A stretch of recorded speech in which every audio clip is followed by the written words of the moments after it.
Sufi Desniano dari kelas 2D dengan NIM terakhir 0111.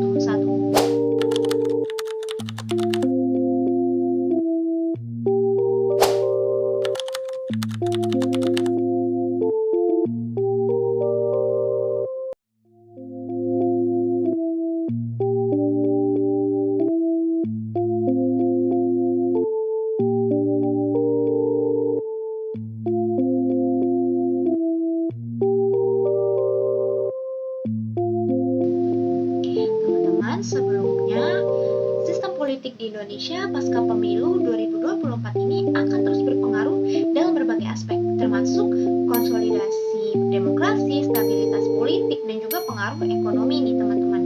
Pemilu kali ini tuh merupakan pemilu kelima loh sejak reformasi dan kedua kalinya pemilu presiden, wakil presiden, dan anggota kongres yang dilaksanakan secara bersamaan. Menjabat selama 2 periode nih, kini saatnya kita melihat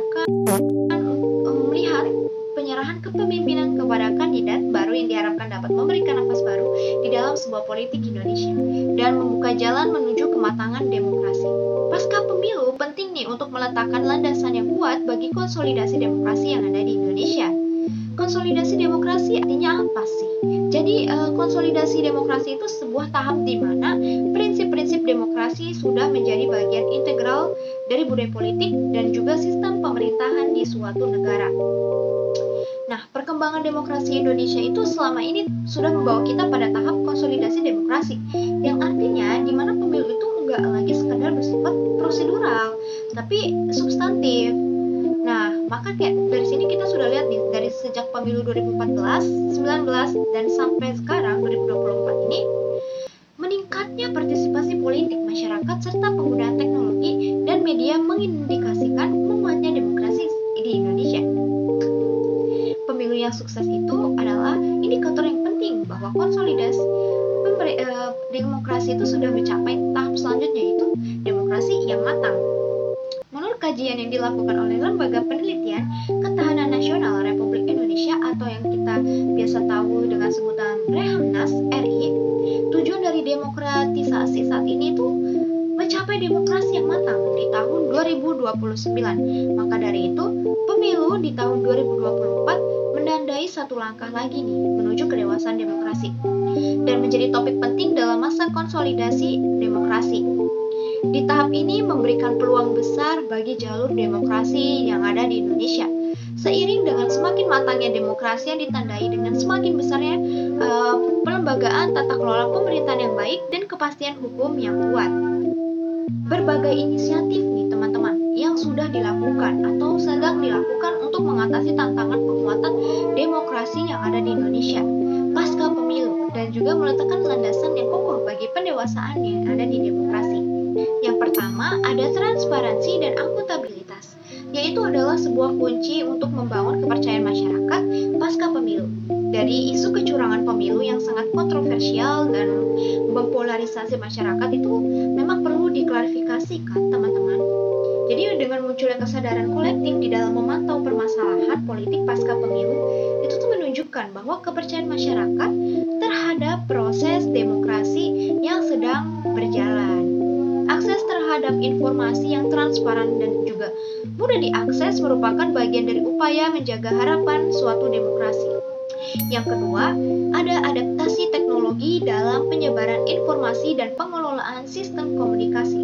Di situ diupayakan sebagai transformasi digital mendukung berjalannya konsolidasi demokrasi. Jadi penggunaan teknologi informasi dan komunikasi itu bisa digunakan untuk memperkuat transparansi teman-teman di dalam hanya untuk memastikan pengambilan keputusan pemerintah itu dan memfasilitasi partisipasi publik di dalam proses pengambilan suatu keputusan. Yang ketiga, ada memperkuat kapasitas kelembagaan. Jadi peran badan-badan dan instansi pemerintahan itu harus berintegritas sesuai tupoksinya masing-masing ya teman-teman. Jadi efektivitas dan efisiensinya lembaga-lembaga demokratis itu di saat menjalankan fungsi dan tugasnya sebagai pelayanan publik perlu menjadi perhatian yang utama. Nah, partai politik di dalam menjalankan fungsi rekrutmennya dan kaderisasi menjadi penting dalam menjamin kualitas kader yang duduk di legislatif sebagai tonggaknya dari demokrasi. Nah, wadah-wadah diskusi di ruang publik itu udah emang harusnya bisa menjangkau aspirasi masyarakat, teman-teman.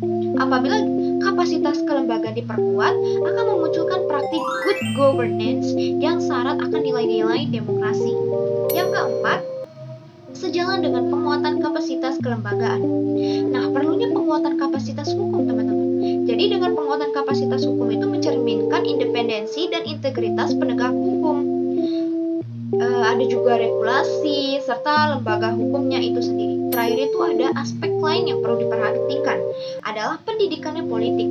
Jadi terutama bagi generasi muda nih, kita pendidikan politik itu kan memang perlu karena untuk diperkuat menghasilkan demokrasi yang lebih berkualitas dalam upaya menuju kematangan suatu demokrasi. Nah, teman-teman, beberapa upaya yang diurai tadi itu adalah sebuah langkah awal untuk memperkuat konsolidasi demokrasi Indonesia di pasca pemilu 2024. Meskipun itu, penguatan konsolidasi demokrasi itu tuh bukan tugas yang mudah dan juga perlu banget kerjasama dari semua pihak. Jadi pemerintah, partai politik, dan juga masyarakat nih, kita-kita. Jadi dengan langkah-langkah yang tepat, Indonesia itu bisa jadi teladan di dalam menuju kematangan suatu demokrasi. Harapannya, proses dari konsolidasi demokrasi itu akan memperkuat landasan demokrasi dan juga akan melahirkan pemimpin yang mampu menghadapi tantangan kompleks di era yang ke-21 ini. Jadi dengan partisipasi aktif generasi muda nih di dalam pemilihan umum, transformasi digital, dan peningkatan peran lembaga penegakan hukum dianggap sebagai faktor kunci dalam perjalanan menuju kedewasaan demokrasi yang ada di Indonesia. Faktor yang mempengaruhi hasil pemilu 2024 kemarin ada apa aja ya? Yang pertama, ada pengaturan presidensial threshold. Di sini, pasangan calon diusulkan oleh partai politik atau gabungan partai politik peserta pemilu yang memenuhi persyaratan perolehan kursi paling sedikit yaitu 20% dari jumlah kursi DPR atau yang memperoleh 25% dari suara sah secara nasional pada pemilu anggota DPR sebelumnya. Yang kedua ada biaya pemilu. Di sini, biaya pemilu pada pemilu 2024 kemarin adalah sekitar 71,3 triliun yang telah diterima sejak 20 bulan sebelum pemilu dimulai. Anggaran ini sudah diterbitkan dari tahun 2022 sebesar 3,1 triliun dan pada 2023 sebesar 30,0 triliun. Lalu di tahun ini sebesar 38,2 triliun. Biaya pemilu ini digunakan untuk menetapkan jumlah kursi, pengawasan penyelenggara pemilu, pemutakhiran data pemilih, penyusunan dapil, pengelolaan, dan pengadaan laporan, serta dokumentasi logistik. Yang ketiga, ada penyelenggaraan pemilu. Nah, pada penyelenggara pemilu tahun 2024 kemarin merupakan tantangan nih bagi pemerintah dan penyelenggara pemilu seperti KPU, Bawaslu, dan DKPP. Dikarenakan penyelenggaraan pemilihan gubernur, bupati, dan wali kota atau pilkada serentak di tahun 2024 kemarin. Maka dari itu, pasti akan terdapat irisan tahapan yang berkonsekuensi pada meningkatnya beban kerja penyelenggara pemilu. Lalu yang keempat ada periodeisasi pemilu. Di sini pengaruh pemilu terhadap ekonomi, yaitu terhadap pemilu akan mempengaruhi ekonomi dikarenakan pemerintah akan membutuhkan biaya yang sangat besar untuk melakukan pemilu yang akan mengakibatkan pengeluaran dari anggaran pemerintah. Hal ini akan mengakibatkan pengurangan biaya yang tersedia bagi investasi ekonomi. Lalu, pada pengaruh terhadap investasi, pemilu ini akan mempengaruhi investasi dikarenakan pemerintah akan mengurangi biaya investasi yang tersedia dikarenakan biaya yang dibutuhkan untuk melakukan pemilu. Yang kelima ada kekuatan dalam politik. Jadi, hasil pemilu 2024 itu adalah modal untuk memperbaiki demokrasi yang ada di Indonesia. Dikarenakan perolehan suara hasil pemilu 2024 mengubah yang namanya peta kekuatan politik di parlemen yang selama 5 tahun terakhir dikuasai partai koalisi pemerintahan. Jika konstelasi ini bertahan hingga 2029, demokratisasi di Indonesia yang belakangan dikabarkan mundur berpeluang nih untuk kembali berjalan sesuai dengan harapan. Yang keenam nih, ada faktor non-elektoral. Nah, poin-poin faktor non-elektoral seperti yang pertama ada politisasi. Jadi, politisasi itu adalah faktor yang bisa mempengaruhi pemilu. Misalnya, politisasi itu bisa berupa seperti politik uang, politik kuasa, politik religi, politik etnis, dan juga politik partai. Selain politisasi, ada nih faktor lain seperti konflik. Konflik ini bisa muncul akibat pemilu, bisa mempengaruhi terhadap stabilitas ekonomi dan juga investasi. Konflik bisa berupa seperti konflik politik, konflik etnis, konflik religi, dan juga konflik antar partai. Yang ketiga, ada poin ekonomi, di mana ekonomi itu bisa mempengaruhi pemilu. Jadi, pada pemilu 2024, biaya pemilu itu sangat besar, bisa menyebabkan pengurangan biaya yang tersedia bagi investasi ekonomi. Selanjutnya ada poin hukum, di mana faktor non-elektoral hukum ini bisa mempengaruhi pemilu. Jadi, catatannya dalam pengelolaan hukum bisa mempengaruhi pemilih di dalam memilih calon. Lalu, poin faktor non-elektoral selanjutnya ada budaya, di mana budaya ini bisa mempengaruhi pemilu. Jadi, pada pemilu kemarin, budaya yang bisa menyebar luas dan juga menjadi pemacu pendukung calon yang bisa mempengaruhi hasil pemilu. Yang terakhir ada keragaman nih. Jadi faktor keragaman etnis ini banyak teman-teman, selain etnis yaitu religi dan budaya yang bisa menjadi faktor yang dapat menjadi faktor yang mempengaruhi pemilu. Jadi pada pemilu 2024 keragaman itu bisa menjadi pemacu pendukung calon atau menjadi faktor yang mengganggu pemilu. Pada faktor yang terakhir ada di mana kondisi ekonomi pasca pemilu. Nah, jadi, kondisi ekonomi pasca pemilu itu adanya peningkatan pengeluaran pemerintah yang diharapkan meningkatkan konsumsi masyarakat dan memberikan efek multiplier yang tinggi pada sektor-sektor tersebut. Untuk menjaga stabilitas ekonomi, pemerintah perlu merancang kebijakan yang seimbang untuk mendukung sektor dari keuangan, barang, dan juga jasa dalam menghadapi dinamika pemilu yang kompleks.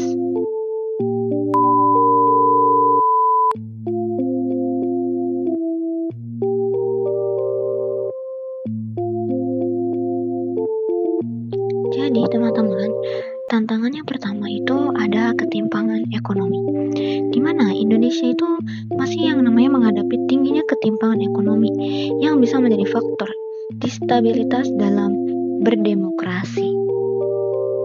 Yang kedua itu ada kebijakan ekonomi, di mana perubahan pada kebijakan ekonomi pasca pemilu 2024 kemarin bisa mempengaruhi sektor-sektor tertentu seperti pendidikan, kesehatan, bahkan infrastruktur. Pada poin hukum ini, KUHP itu masih dengan wajah paradigma kolonial, dan berita bohong yang menimbulkan keonoran digunakan untuk membungkam kebebasan berpendapat. Lalu, pada politik identitas, itu ada yang berpotensi memecah belah suatu bangsa dan juga bisa menghambat perkembangan demokrasi jika ada politik identitas. Dan itu adalah tantangan dari pasca pemilu tahun 2024 kemarin. Jadi, tantangan yang terakhir itu ada pada pemilihan umum. Nah, tidak diubahnya Undang-Undang Nomor 7 Tahun 2017 tentang pemilihan umum akan menjadikan kondisi pemilu serentak di tahun 2024 kemarin kurang lebih samalah dengan pemilu 2019 yang masih akan memiliki beberapa isu krusial yang perlu diperhatikan.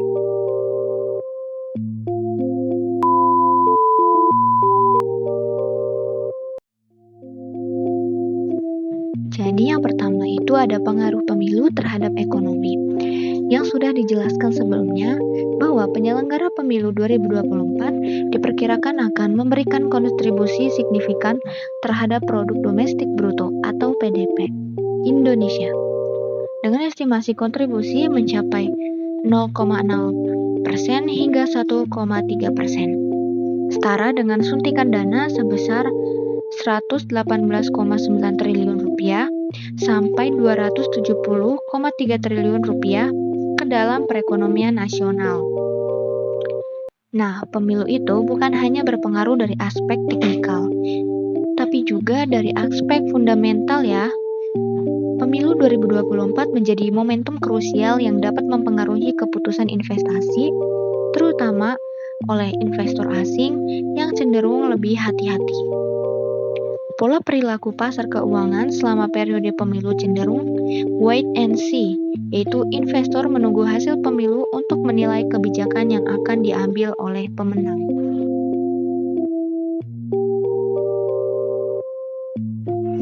Yang kedua ada kebijakan stabilitas harga pangan.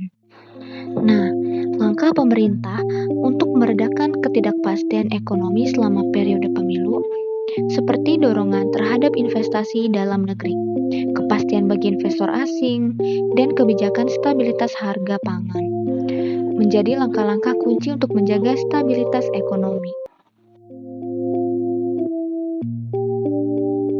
Yang ketiga ada reintelektualisasi politik. Jadi reintelektualisasi politik Indonesia penting nih teman-teman, dan mendesak untuk dilakukan supaya pilihan-pilihan politik tidak semata-mata berfokus hanya pada menentukan cawapres, tapi juga pada membangun Indonesia yang ke depan. Artinya apa? Jadi artinya partai politik itu harus merumuskan Indonesia yang ke depan, bukan hanya sibuk menentukan cawapres pemilu 2024 yang sedang berlangsung kemarin. Hal ini penting nih teman-teman untuk memastikan bahwa pilihan politik itu bukan hanya berfokus pada figur, tapi juga pada arah kebijakan yang substansial untuk mendorong demokrasi Indonesia.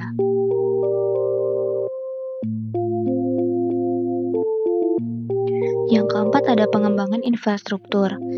Jadi pada pembangunan infrastruktur ini bisa loh meningkatkan kepercayaan investor dan mempengaruhi pertumbuhan ekonomi. Jadi, di dalam konteks pengembangan infrastruktur pasca pemilu 2024 perlu yang namanya diperhatikan bahwa kebijakan ekonomi pasca pemilu itu bisa loh mempengaruhi sektor-sektor tertentu seperti pendidikan, kesehatan, dan infrastruktur seperti yang sudah dijelaskan sebelumnya.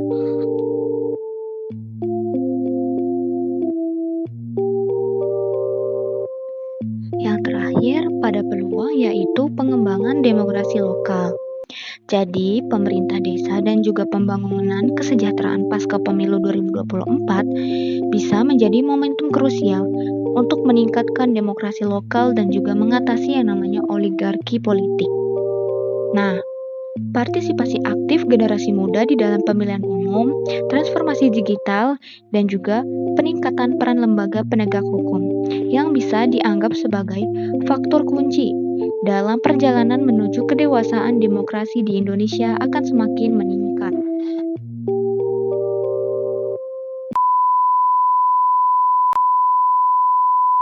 Uh. 2,000 years later. 1 hour later. 2 hours later. 3 hours later. A few moments later. Just then, later. End of flashback.